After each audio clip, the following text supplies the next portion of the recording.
What's good, ladies and gentlemen? So today, welcome to another SK Wealth Academy podcast. First of all, second of all, Happy New Year. I hope every one of you had a safe and happy holiday season and are getting this new year off to a great and fantastic start as far as speaking truth to power, which I'm going to do in this video, and also continuing to light up the darkness. That's going to be my hashtag for the year.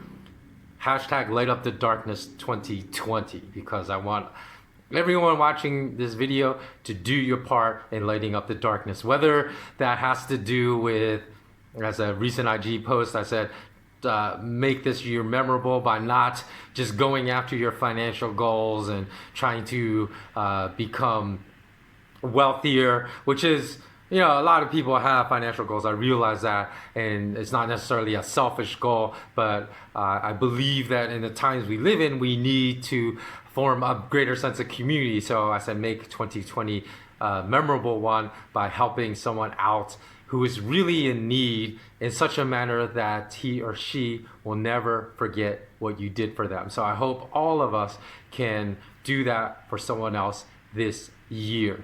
And maybe just not one person, maybe we can do it for multiple people if we have the time and resources to do that. That's what I would love the most.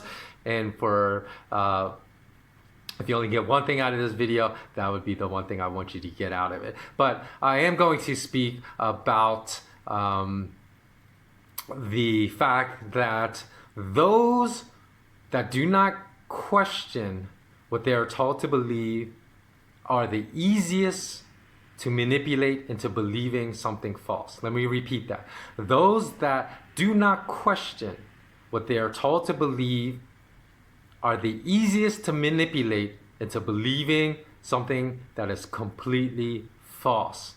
Now, the reason I say this is because the great majority of Westerners receive their information from the mainstream media, even though there are great sources, some of which I'll reference, like Grayzone media in this particular podcast, that are independent journalists that actually send journalists on the ground to look into situations that are reported by the mainstream media, that are reported as facts with no evidence, in which the investigative journalists that work for independent media sources find contradictory evidence.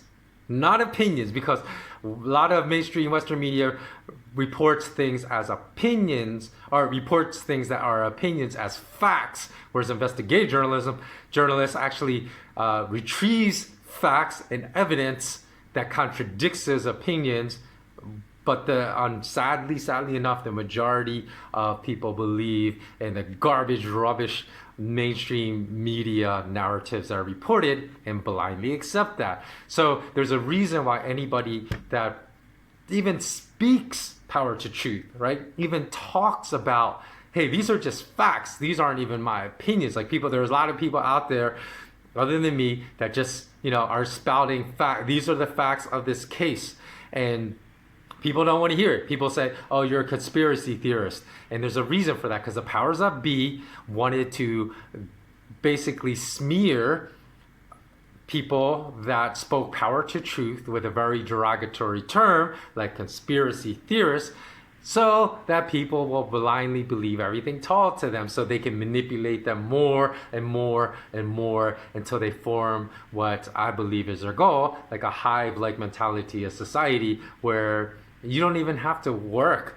to get people to accept lies anymore. You just blurt a blatant lie with no proof or evidence, and everybody accepts it. And unfortunately, we're almost at that point already. So in order to really illuminate the situation, I'm going to talk about the supposed chlorine gas attacks in Douma, Syria, that actually triggered just 1 week later the military weapons attack on 3 different sites in Syria that killed innocent citizens, that was executed by the US, France, and Britain. Okay, now also what I feel about this, once I go through all these facts, I think if you listen to this video, you will agree with me that the facts definitely are more compelling, like 100 times more compelling than the mainstream Western narrative that if you live in the West, you probably believe about the Douma chlorine gas attacks if you were ever following that situation. And this is what I believe because the evidence is there that these irresponsible journalists with zero integrity, zero background, zero morality that's reporting straight up lies as facts should be open to lawsuits from the surviving members of innocent people that were killed in Syria in those attacks, from the brothers and sisters, the mothers, the fathers, the uncles, the aunts, the grandfathers, the grandmothers, the sons and daughters that lost family members due to those attacks that were propelled by the lies willingly spread by journalists that have zero morality, zero integrity, zero courage, zero backbone. They should be able, not only be able to be sued, open to lawsuits, people like Rachel Maddow that actually are being sued for libel, that are going on TV. If you're a foreigner, don't know who Rachel Maddow is, she's a well-known news reporter. I say news reporter very lightly with MSNBC, I believe it is, MSNBC. And she was sued for libel by an investigative journalist who reported facts that was smeared by Rachel Maddow on one of her newscasts. And in court, she testified, I don't report facts. She actually testified, I don't report facts. But yet she's reporting every night just speculation, propaganda, lies as fact. She is reporting because she's a news reporter. So anyone that watches her believes it's facts. But yet, when push comes to shove, being the coward that she is, she says, I don't report facts. And that she testified in court to that. So I don't know how much more clear evidence that we can put forth to Westerners that follow the mainstream media that you are being fed just a lot of lies, hook, line, and sinker, and are falling for it. So what I want to do is review the facts around the Douma gas, alleged Douma chlorine gas attacks, and that was uncovered by good investigative journalists. So first of all, these allegations were linked to activists with very heavy ties to Jaish al-Islam, which is a Saudi-backed extremist militia. We should tell you something right there. Now, it's funny because I wanted to pronounce, that extremist militia group correctly. So I went on YouTube and looked it up, and they actually have a YouTube channel. So that shows you something about also what YouTube's thought process is. Like, they haven't been banned by YouTube. They have like 2,000 subscribers, and they're a terrorist group, and they're called Jaish al-Islam. And they're funded by the Saudis, which the Saudi royal family, of course, is known to fund a lot of terrorist groups, right? And so Google and YouTube give free reign to terrorist groups to have YouTube channels. They don't ban them, but yet they will shadow ban someone like me, because I already explained before, I had one video about the truth about banking and the monetary system that's received over, I think it was 6 million views. I know I had over 70,000 comments, and Google and YouTube deleted all the comments. They censored it, and then they shadow banned that video. So I don't know if it's been unshadow banned, but for a while, I know you could put in the exact title and it didn't come up. And then the views kind of, once it went viral, it went to like 6 million views very quickly, and then just plateaued there.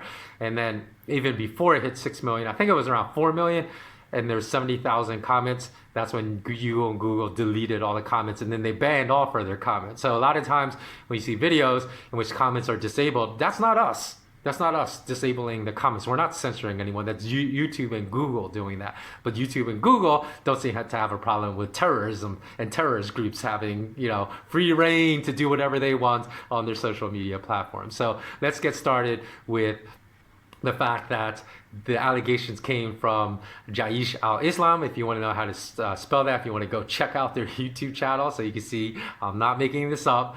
They have a YouTube channel. It's spelled JAYSHAL-ISLAM.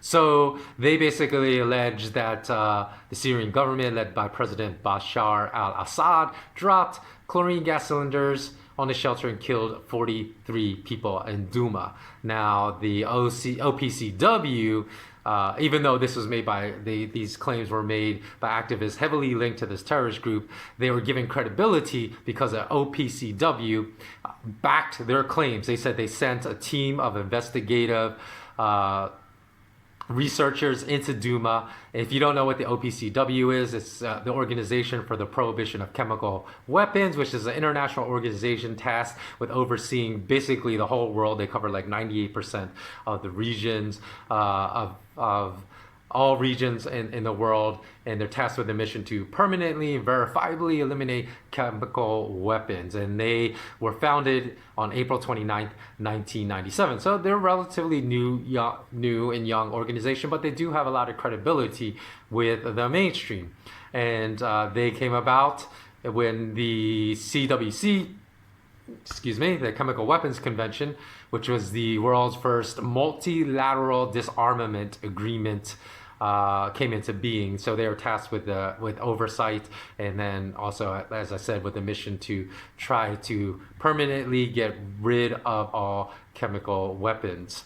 And so, as I stated, they sent their own investigative team into Douma, and they concluded, okay, this is what they concluded, that the cylinders were very likely to have been dropped from the air, because that was a region in Douma which Bashar al-Assad didn't control, so he couldn't send military troops on the ground to deploy the canisters, but rather would have to drop them from the air. And so the OPCW blamed the Syrian military because they said they were the only organization that had access to aircraft in that region that was necessary to drop the poisonous chlorine gas cylinders. So, but it came out. Now, when this happened, I actually made a video. Can't remember if it's on my old channel, SK Wealth Academy, or my new channel, SK Wealth Academy 2. Just as a quick side note, the reason I'm not posting on SK Wealth Academy, my original channel, is because it's been shadow banned, and they capped my subscribers at 30,000. So now I'm only at like 210 subscribers on my new channel, SK Wealth Academy 2, but I'm slowly rebuilding my base back up. And so basically what had happened is that there were leaks from investigators that were associated with this investigative team with the OPCW, and leaked documents that, quote unquote, one was authored by Ian Henderson, so much kudos and much respect to Ian Henderson, who said, quote, "The dimensions, characteristics, and appearances of the cylinders and the surrounding scene of the incident were inconsistent with what would have been expected in the case of either cylinder being delivered from an aircraft." End quote. So what he meant was, when they looked at the cylinders, there were no dents, they were in perfect condition. So it was very unlikely that unmarked cylinders would have been dropped from an aircraft, which also brings up a very interesting point, right? Because it's almost like the magic bullet when they assassinated JFK. How could that have no markings? Because there's never been a bullet in the history of ballistic testing that has penetrated bone and shattered bones of multiple people, gone through flesh, because that bone went through that bullet went not only through John F. Kennedy, but also Texas Governor Connolly at the time, and it appeared in pristine formation. So obviously, anyone with common sense knows that that's not going to be the case. So the fact that even were they to stage this event, it's mind-blowing that they would just not like take hammers and put dents in the cylinder to make it look like it had been dropped from, far above from aircraft. So this just shows you how arrogant they are when staging propaganda. It's almost like they want us to know that they are lies, and that they're not telling the truth, because they want to say, no matter what, we will just go kill innocent people and drop bombs on 3 other sites in Syria, because there's nothing. It's almost like they're laughing at us, right? There's nothing you can do about it, even though we're not even taking the effort to make the scene like realistic, which is. So Henderson continued to say, quote, "There's a higher probability that both cylinders were manually placed at those 2 locations rather than being delivered from aircraft," end quote. So again, his work However, these reports were excluded at the direction of the OPCW's Director General, Fernando Arias.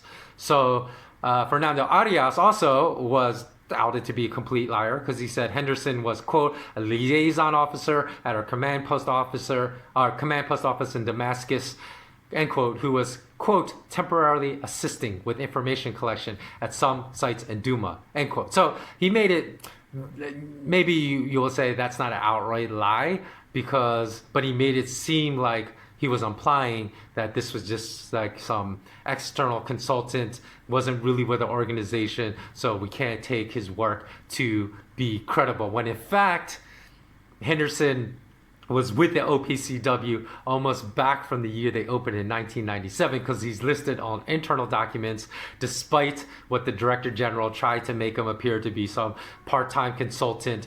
He was listed on internal documents as being on OPCW staff back to 1998, which is only 1 year after the organization was founded. And so in past investigations into chemical weapons attack, he actually was so credible that he was appointed as the inspection team leader. So this is, okay, let's go back to what the liar Arias said. Arias said, the Director General of OPCW. He said that ballistics data from the scene in Douma, quote, was analyzed by 3 external experts commissioned by the FFM, which is the fact-finding mission, and working independently from one another. He said, in the end, while using different methods and instruments, they all reached the same conclusions that can be found in the fact-finding mission final report. I stand by the impartial and professional conclusions of the fact-finding mission, and there are, listen to these words carefully, reasonable grounds to believe that the use of a toxic chemical as a weapon took place in Douma on April 7th, 2018, end quote. So I'm going to go over what these reasonable grounds are, because it's laughable. It's laughable, and he's obviously lying and purposely trying to deceive everyone through these comments. So on the flip side, Mr. Henderson, who was one of the investigative team members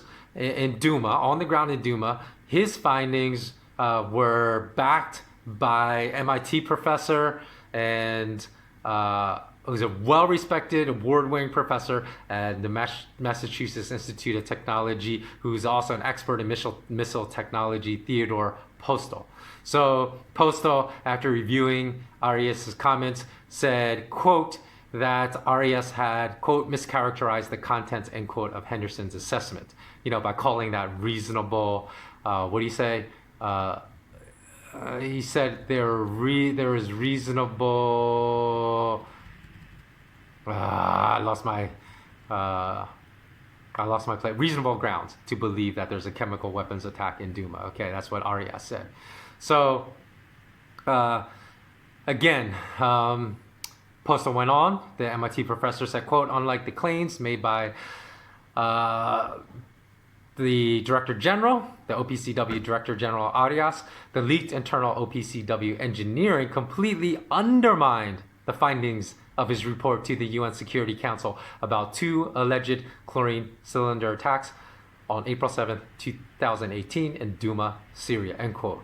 So, again, there were other journalists that tried to bring this to light, but when you speak power to truth, basically, if you work for a mainstream media outlet, you're going to be crushed. So the mainstream media is so cowardly that they don't support truth, but they try to suppress any of their journalists that want to reveal the truth. And so there was someone, Robert Fisk, who was a journalist for The Independent, a British media firm. He said, quote, the leaked document, meaning the leaked document from the OPCW investigative team member Ian Henderson, the leaked document provided unambiguous, contradictory data from the UN fact-finding mission and supporting technical analysis that explicitly showed that the attacks were instead staged, end quote. So again, Fisk went on to explain that he even spoke directly to victims, supposed alleged victims that were paraded in the Western mainstream media as victims of gas attacks, and the victims said they only suffered from dust and dirt inhalation and no toxic gas exposure. So as well, he interviewed doctors who said that he witnessed white helmets starting a panic by yelling gas. That was a quote from the doctor. He said he witnessed white helmets on the ground in Douma instigating panic by yelling gas, and that he also witnessed activists, meaning anti-Bashar al-Assad activists, who was a Syrian president, dousing people with water even though it was necessary, even though no one suffered from chemical exposure. Now, this was an emergency ward administrator at a hospital that also confirmed. So there are multiple eyewitnesses that were confirming that everything reported in the Western media was a lie. So, while you can't necessarily just believe like one person, when you have multiple witnesses saying the same thing that are not in different locations, right? So you have a emergency hospital administrator who said there's no one that came in suffered from chemical exposure. You have a supposed victim that says, no, I just was suffering from dirt and dust inhalation, no chemical gases. And then there's an 11-year-old child. Now, I want to make it really clear that I'm only presenting this because there are multiple witnesses in multiple locations who all denied there was a gas attack. Because even when the 11-year-old child said he was just hosed down with cold water, even though he didn't ask for it, his name was Hassan Diab, he said that he never experienced a chemical attack. We have to remember the young teenage girl that basically conjured up support for the war in Iraq, who testified, who was the daughter of the Kuwaiti ambassador to the United States, who lied and said she had seen Iraqi soldiers in Kuwait take babies out of incubators in a hospital, put them on the ground to die, which was totally outed as a complete lie. So I'm not just like believing, because look, why would children lie? Children lie because they're coached to lie.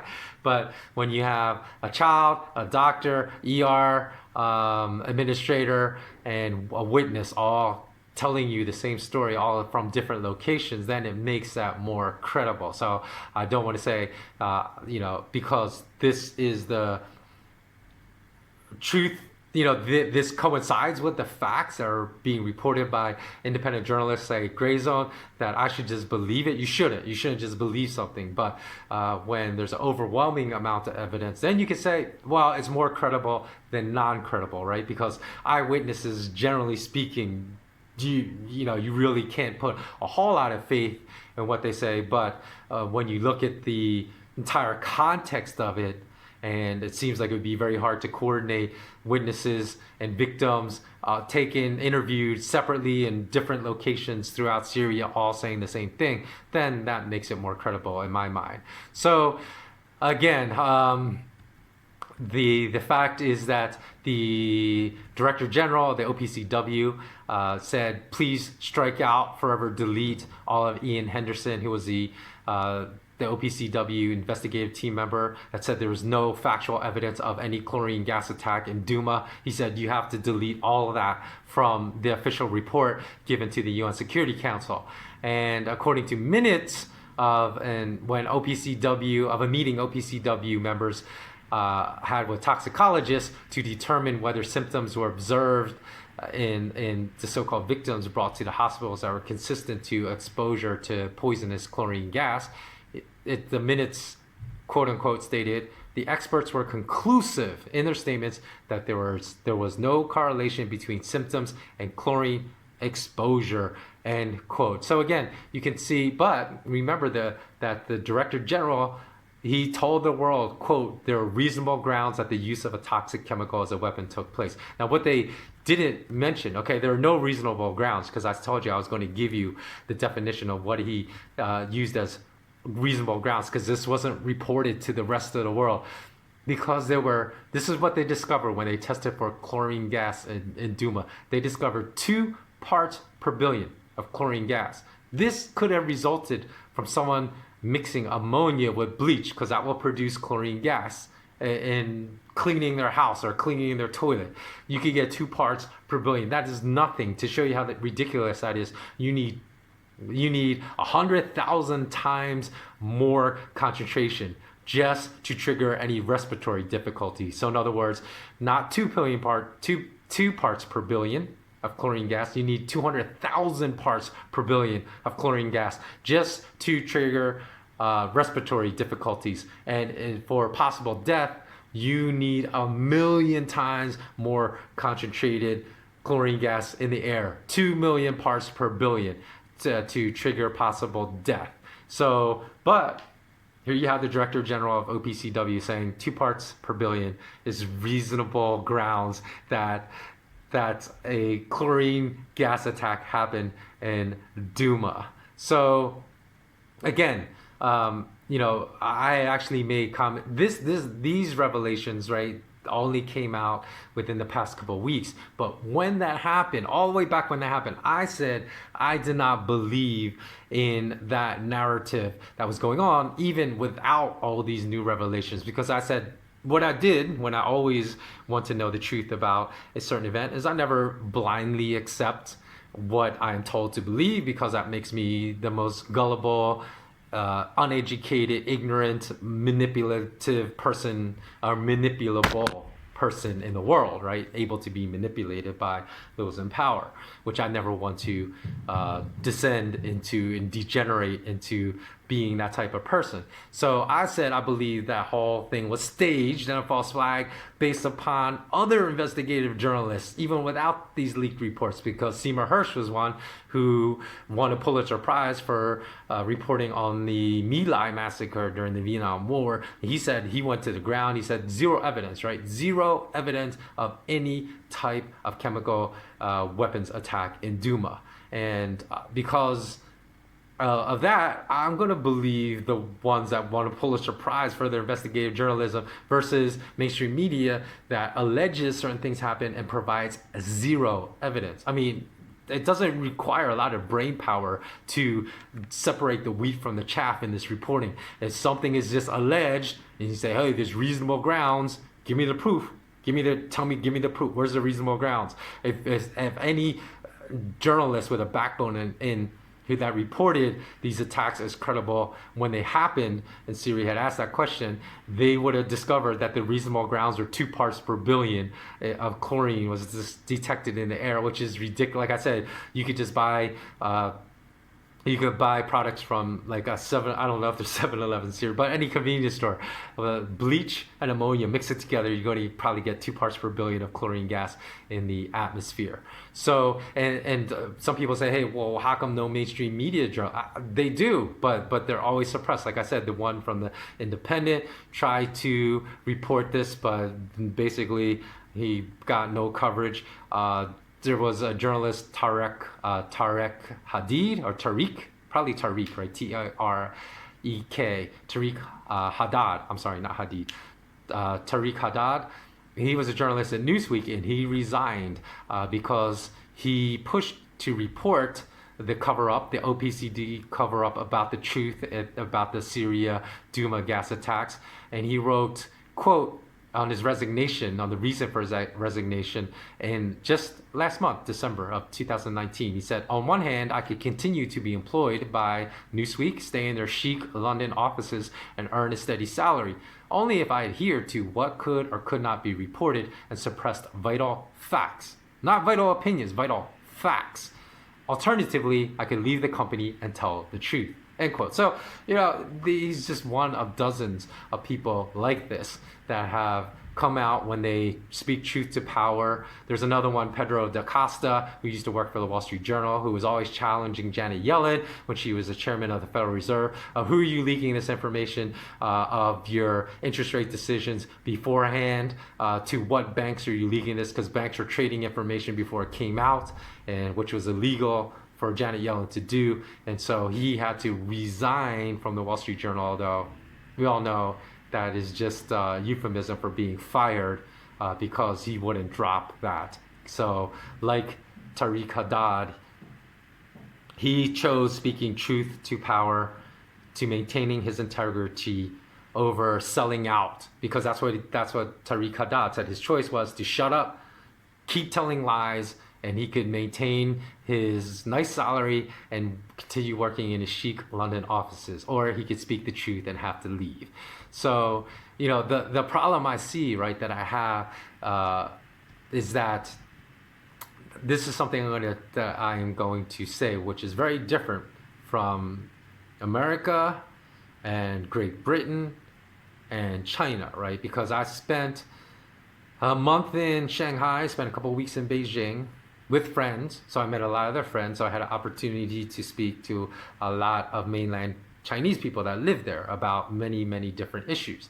Now, here's the difference is that this is why I think it's so important to understand and go research this yourself if you don't believe me, right? Because I always stress you shouldn't believe anything that anyone just tells you. You need to go research this yourself. So go research the OPCW, go on Grayzone Media, and look at their report the facts that they're presenting, not opinions, but facts, right, about this case. And I think you will come to the conclusion that everything we were told about the Douma gas attacks was a complete lie. Now, why this is important is because most of us never seek out any alternative information other than the consensus narrative that's reported in the mainstream media. So when we have incidences like the escalation of hostilities between Iran and the US, what are you going to believe? Are you just going to continue to blindly believe whatever you're told to believe by the mainstream media, when I've just proven beyond any reasonable doubt that everything that was told by the Western mainstream media about the Douma chlorine gas attacks was a lie?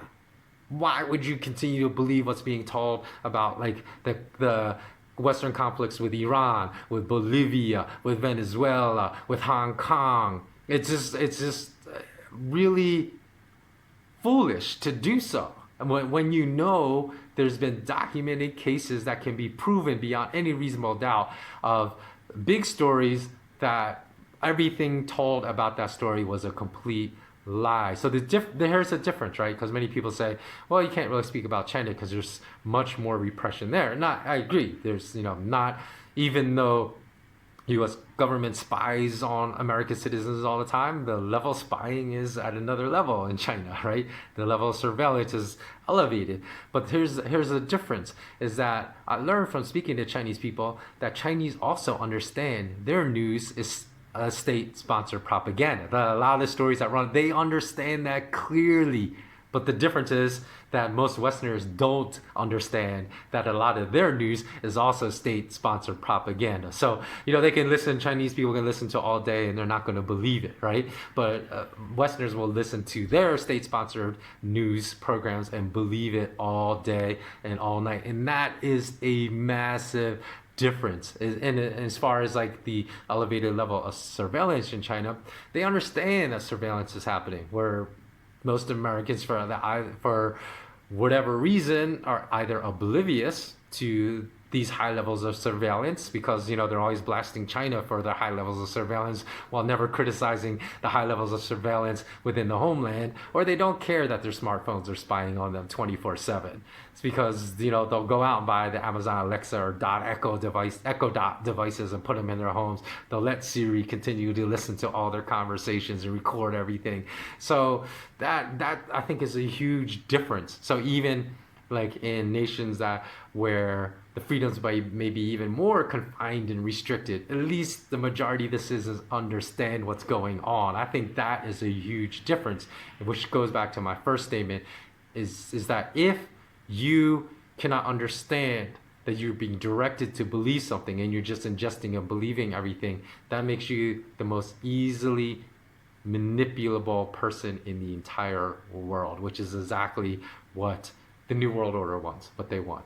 So just think about that. I hope you really enjoyed this podcast. I'll put a lot of the links to a lot of my sources below. If you're watching this on YouTube, please do comment and like, because that does help my channel grow. Please do pass this on to others, and please do subscribe if you haven't subscribed yet. Yeah, just hit that subscribe button, and you also have to hit the notification bell if you want to know when I post new content. So until next time, always remain intensely curious, and as always, have a blessed 2020 year. Don't forget my first point. Please find it in your heart this year to help someone out who's truly in need and do something memorable by which that person will never forget you for the rest of his or her life.